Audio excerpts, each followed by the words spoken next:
aren't those Archer brothers at Greenwood amazing? The Bulldogs roll to another victory, while in Booneville, the Bearcats take down rival Ozark.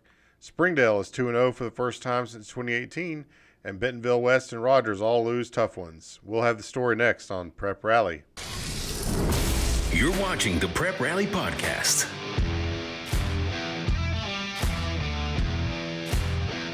Welcome to the Prep Rally Podcast. Graham Thomas and Rick Fires here in Northwest Arkansas. Leland Barclay joins us from the River Valley.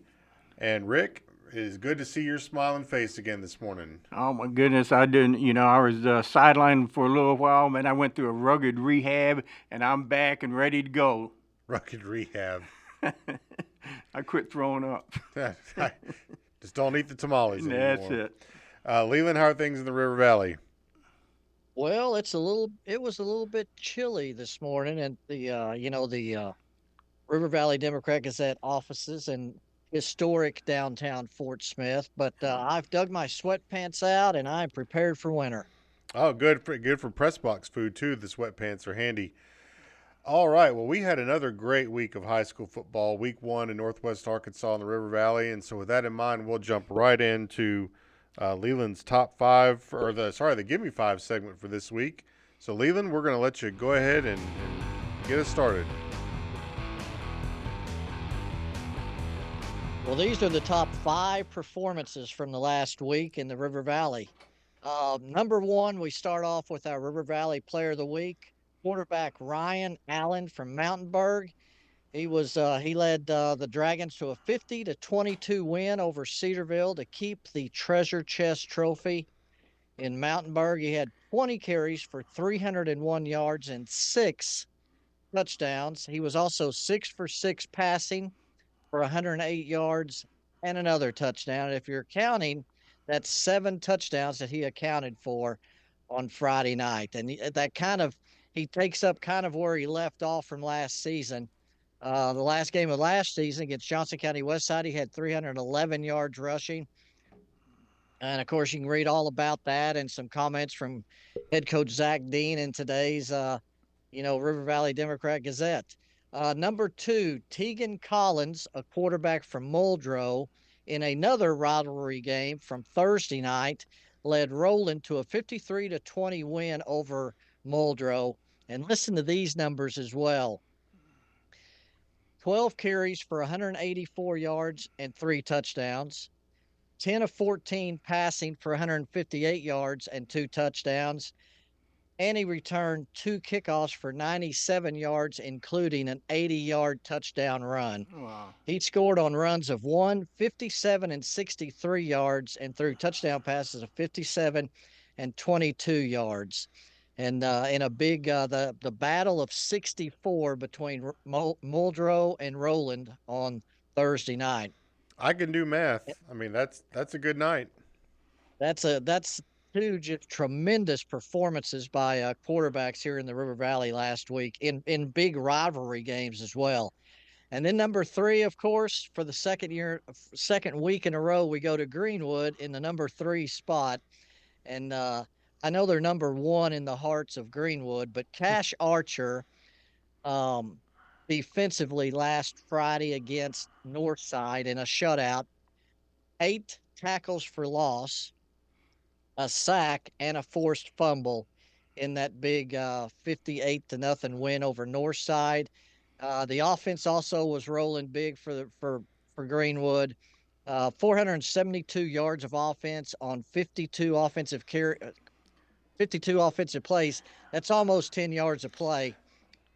The first half, the Greenwood offense was 6 for 6, and then the varsity offense played the first series of the second half, also scored. So they were 7 for 7, plus the defense recorded a safety in that big win over Northside on Friday night. Hey, Leland, do you think that maybe we should just pencil in Greenwood for a permanent spot in the Gimme 5, or just call it, or just we just know that they're going to get their something here every week, and that'll make things fair for everyone else. I mean, because, man, we're going to talk about those guys a lot this year. Yeah, because that's, that offense and, is just going to be prolific this year. Like I said, 7 for 7 on Friday night for the varsity offense. They're really rolling. And, we, it's kind of our business that we kind of look ahead. We can do that. Coaches hate to do that. They hate for their players to do that. But, we're already kind of looking ahead to that 6A West opener in a couple of weeks Yes, sir, at we are. Shiloh It's Christian. going to be a fun night. All Uh, right, how about number 4? Number 4, Caleb Brewer, running back for Panama in another big rivalry game. 18 carries for 145 yards and 2 touchdowns to lead Panama to a 40-21 win over Spiro. That was only the 3rd victory for the Razorbacks over Spiro in the last 50 years. So kind of a historic win for Panama on Friday night. And Caleb Brewer played baseball all summer for the Sportsman, had a great summer. He was great to talk to as well on Thursday night in a big rivalry win for Panama. Number 5, Paris lost a heartbreaker last week in overtime to Waldron. Well, they bounced back in a big way on Friday night with a 48-21 win over Lavaca. Justin Churchman had 3 touchdowns in the second half, including a 23-yard touchdown run that put Paris up for good in that game. Good for the Paris Eagles. I like Coach Weaver a lot, and good to hear that they had a nice bounce back win. All right, well, I tell you what, that's just certainly a lot of great individual performances there. Ryan Allen, I saw that one Saturday morning. I said I couldn't wait to get that one to you, especially in a for the treasure chest trophy, which at some point I think I'm going to make my way down to Mountainburg or Cedarville and see one of those treasure chest rivalry games. All right. Well, that will lead us into our River Valley report for the week. And Leland, what's going on this week? Well, we're going to go ahead and stay with football to start off, but we've got a lot of other sports too going on. Booneville, a big 31-14 win over Ozark on Friday night in another rivalry game. The Alma Airedales were able to bounce back from that opening loss to Van Buren with a 28-14 win at Siloam Springs. And Salisaw, the Black Diamonds, they're undefeated this year at 2-0. But speaking of rivalry games, we had a bunch this week. Of course, we had the big ones week 0. Friday night, the Franklin County feud, Charleston at Ozark. That'll be another big one. You know what? Ozark has an odd situation that Clarksville, their opener, is also a rivalry game. Goes way back. Friday night, of course, they played Booneville. That series started in 1924. And then the Franklin County feud, which also goes way back. So they're kind of in an unusual situation that they play 3 non-conference games against rivals. And also the good news, Kobe Wilbanks left the game on Friday night 2 plays into the second quarter with an injury and did not return. But his diagnosis is good, and he's kind of questionable for Friday night. They don't know if they're going to hold him out or not. Because they do have a week off before conference play starts. But Kobe Wilbanks, and when he left, he had 10 carries for 106 yards before he left that game, 2 plays into the second quarter. Yeah, they need Kobe Wilbanks.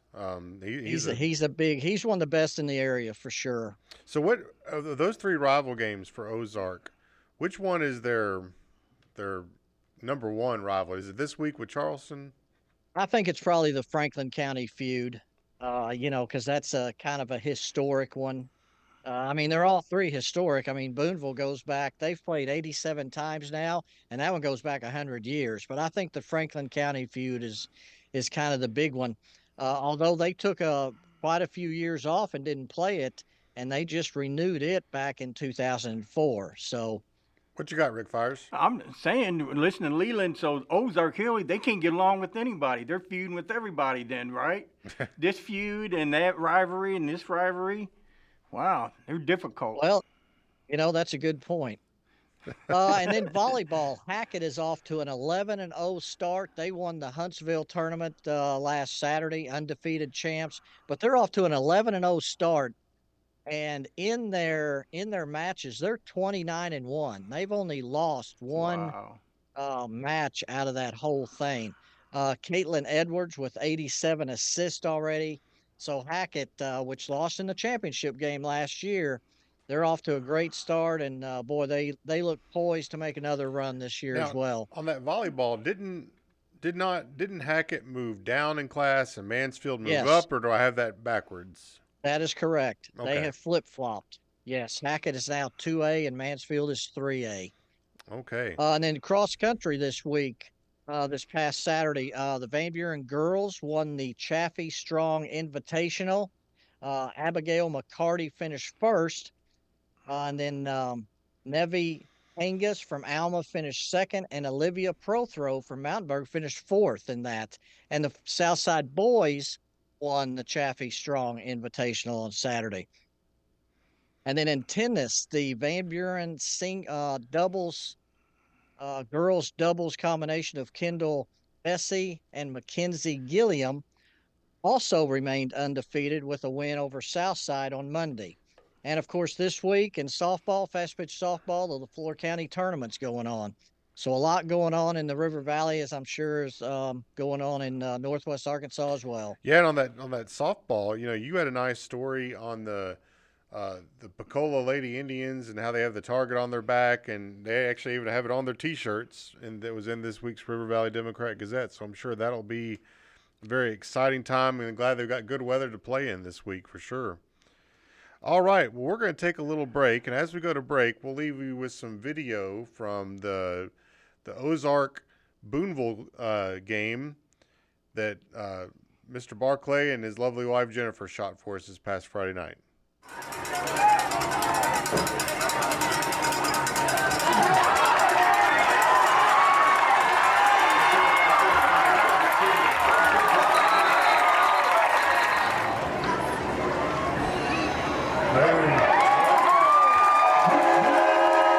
Spun out of it, and I seen him, and I was like, I'm going for the ball. I mean, why not? So I stripped it and was like excited and took it to the house, Did it, when you took it away, was it all just green grass that you saw ahead of you? Yeah. Yep. Just green grass.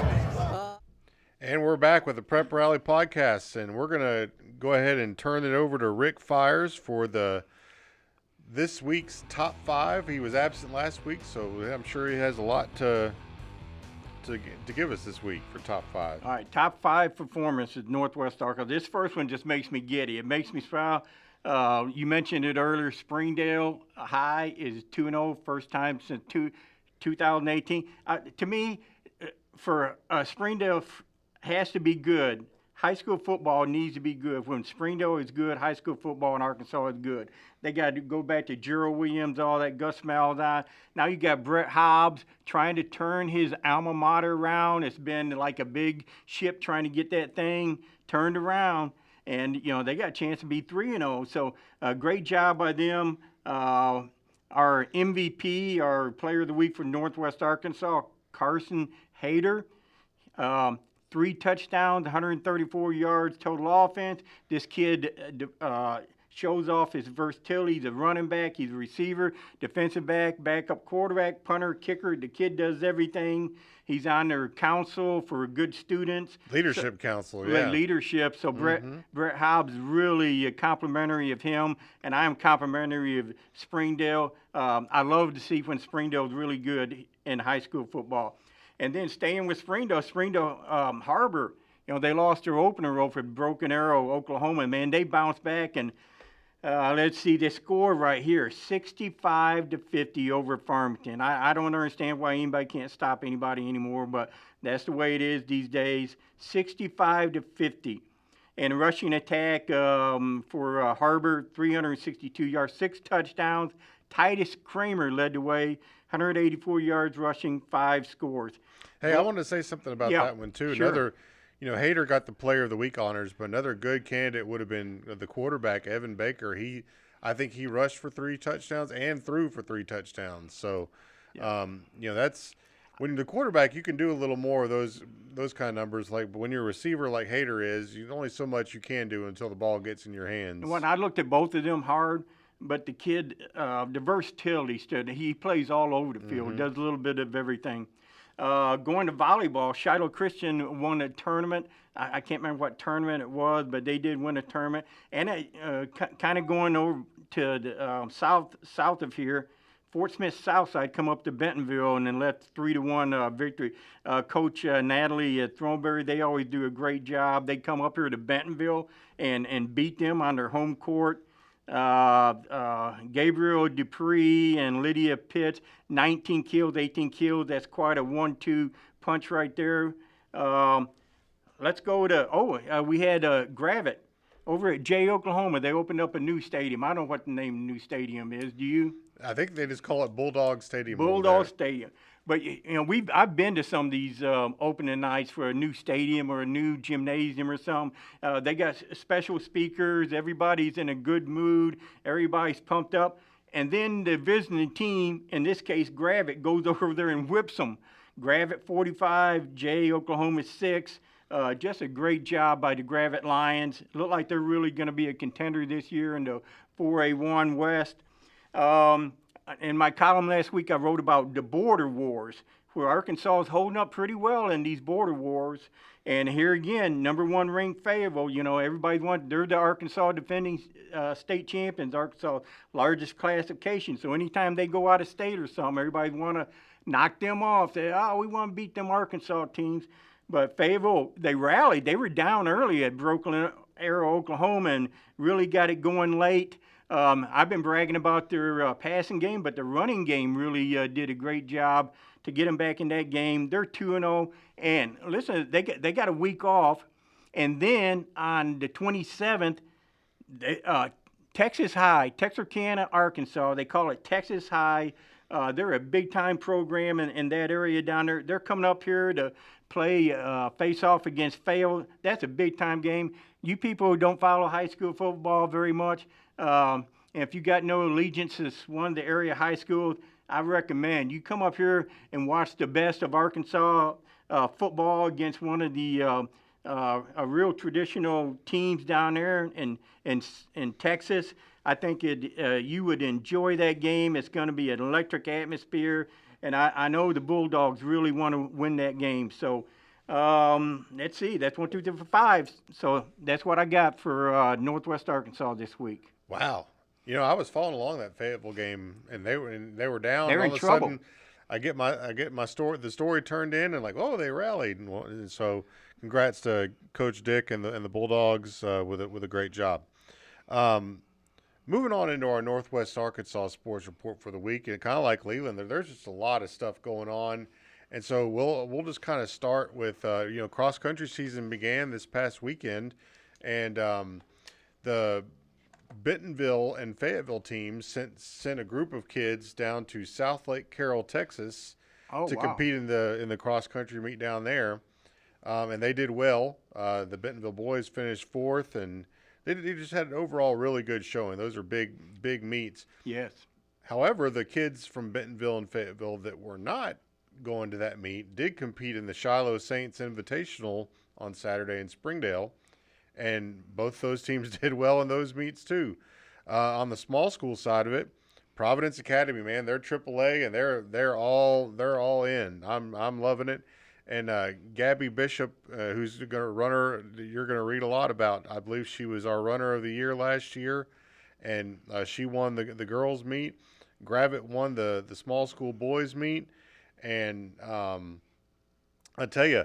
There's just cross country. Those kids are unbelievable. If you ever been to a cross country meet, just seeing them come through, it's just amazing. And it's a big time up here in Northwest Arkansas, isn't it? Yeah. How about a little high school golf? So the Bill Agler Invitational is going on this week in Fayetteville at Fayetteville Country Club. The first day was on Monday. The second day is today, which is Tuesday, and we'll have results of that in our paper. And then coming up early next week is going to be the Confidence Classic out at Bella Vista, which is always a big meet for all the teams around here. And then once you get past that, we're looking at state tournaments breathing down our neck. In tennis, I believe this afternoon, Bentonville and Fayetteville are supposed to play tennis this week, and that's the top 2 teams in the 6A West Conference. You're kind of looking at potential postseason matchups there.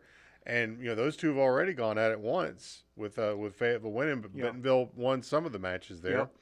Rick, you already kind of hinted at it on volleyball. Fort Smith Southside, they're burning the wheels up here. They came to Bentonville last week. So last night they were at Shiloh Christian and went 5 sets with the Lady Saints and took a 3-2 win. Tonight they're playing Fayetteville in a big 6A West match, and our own Paul Boyd will be there to cover that one. So look for that in the papers on Wednesday. And I tell you what, then after all that, now we're going to get to some football, right? And just a couple games that I've got my eye on. One, we talked about Springdale, being 2-0. Well, it's exciting. I really have a chance. I think they have a chance. They're going to go 4-0. Oh, okay. I think they can win this week at home, and then I think they can beat Rogers Heritage to open up conference play at the end of September. I mean, wouldn't that be something as Springdale have a really good year this year? That would be good. How about this one, Rick? On Friday night, Warren versus Elkins at Arkansas Tech. You talk about two of the top teams in Class 4A. That's going to be a battle. I'm waiting to talk to the Elkins coach, Zach Watson. How all that came about, but I think that is tremendous. Everybody knows where Elkins is, and Warren way down there in the piney woods of South Arkansas, and somehow they managed to come up there and kind of meet halfway. I think that would be great. And then the big one up in Northwest Arkansas this week in Washington County, you have Prairie Grove at Farmington. And Rick, that's you live in Prairie Grove or in that area somewhere around there. Yeah. You know all about this rivalry. It goes back and forth. I think Farmington won last year, but Prairie Grove has its share of wins. I can't break it down what the series record is, but I know. I was in the store this morning. Somebody's wearing the Battle of 62. They wear those shirts, so that's a big-time rivalry. Whether they're in the same conference, same classification or not, I know both of those teams will be jacked up on Friday night for that one. Well, I kind of went down the rabbit hole this morning. I was trying to get some information about the Battle of Highway 62, and I went back all the way to 2001. So that's 23 games. Prairie Grove's won 12 of them. Farmington's won 11. See? Love it. It is just back and forth, and now you got the angle of Tommy Tice being in there, and I think I read a story where Danny Absher got his start working for Tommy Tice way back in the day. So he's like his mentor. He helped him get started, and I think Danny worked for him for a while. So that's going to be really fun, and we're looking forward to it. All right, we're going to take a break, and when we come back, we're going to get into who you got, everybody's favorite time of the podcast when we give our predictions. And as we go to break, though, we're going to leave you with some clips from the Muskogee-Rogers game. We'll be back on Prep Rally. If you're enjoying this podcast, consider a newspaper subscription to the Northwest Arkansas Democrat Gazette or the River Valley Democrat Gazette. We have a special offer for our podcast listeners, so visit nwaonline.com/NWA podcast to get started. You can also click the subscribe button on our websites, nwaonline.com and rivervalleydemocratgazette.com. Or call us at 479-684-5509 and be sure to say that you're a podcast listener. Now back to the show. All right, and we're back on the Prep Rally podcast. Rick Fires and Graham Thomas in Northwest Arkansas, and Leland and Barclay joins us from the River Valley. All right, guys, so it's who you got time, and we're going to the standings. I tell you, fellas, Rick, I went ahead and just pulled your predictions last week since you were out last week, but I pulled them from your column. Okay. So I have to tell you, you went 6-2 for after 2 weeks. You're 12-4 overall. I went 5-3, and I'm also 12-4. Oh. And Leland, not a good week for Leland last week. We're going 3-5 with so far a total of 9-7 after 2 weeks of play. So we'll go ahead and get the picks started this week. How about a Thursday night game in lovely Sheridan, Arkansas? I don't know if you've ever been to Sheridan. I've been to Sheridan. It's not. It's near Pine Bluff. It's all right. I like Sheridan. And that place is the hottest I've ever been at a high school football game true story, and I've covered a lot of games like in South Louisiana and all that, is in Sheridan, Arkansas. I thought I was going to melt. But the Rogers Mounties and Sheridan are going to meet up on Thursday night. Rick Fires, who you got? I got the Rogers Mounties. I got the Rogers Mounties as well. Going to try and bounce back after a tough loss against Muskogee, Oklahoma this past week. Leland, Rogers at Sheridan. You're heading down there to go visit our old friend Kevin Kelly. Who you got? Well, onside kicks, Kevin Kelly, if he gets 3 of those, if his teams get 3 of those in a game, he's undefeated in his career as a head coach. But I think Rogers bounces back and they recover enough to win the game. All right, we're all in agreement on Rogers, so hopefully they can get that done for us to keep our records good. Okay, we just mentioned it. Arkansas Tech playing host to Warren versus Elkins, the Lumberjacks. What a great class. I think we all picked them to win the Class 4A state title. Elkins Elks, the state semifinalists in Class 4A. Oh, man, Rick, I would love to pick Elkins in this game, but I just can't go against Warren. I think they're going to be too tough for the Elks. Who you got? I tell you what, most of the state knows who Warren is. Most of the state doesn't know who Elkins is. I know who Elkins is. I'm taking Elkins. And I think that's they're going to show last year they showed the state by going the state semifinals. I think they continue that. I think they got another good team.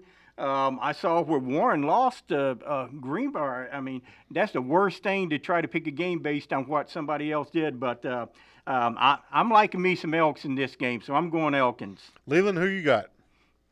Well, I tell you, Warren lost their quarterback Jackson Denton for the season with a broken leg. But their backup is a guy by the name of Burks. Have we heard that name from Warren before? Yep. So I imagine they're still in pretty good shape at quarterback. But I think that difference, I'm going to now go with Elkins to win that game. Ooh, I like it. Elkins. Yep. All right. I did not hear about the Warren quarterback. So, okay, Frank. That's why we got Leland. Yep. Among other things, right? So, Yep. Franklin County feud, Charleston and Ozark. This sounds like a really fun one to cover. Both teams have had tough losses last week. Charleston with a tough one, and Ozark against Booneville had a tough loss. I'm going to start us off here and just go with Ozark.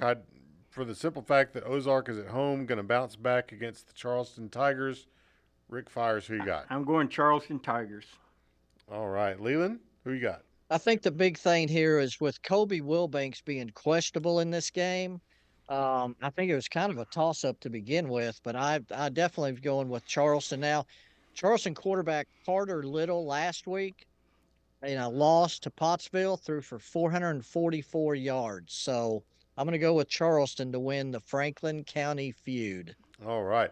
How about a big one at Blakemore Field? Van Buren was a conference game last year, not a conference game this year. Greenbrier at Van Buren. Leland, we'll start off with this one with you.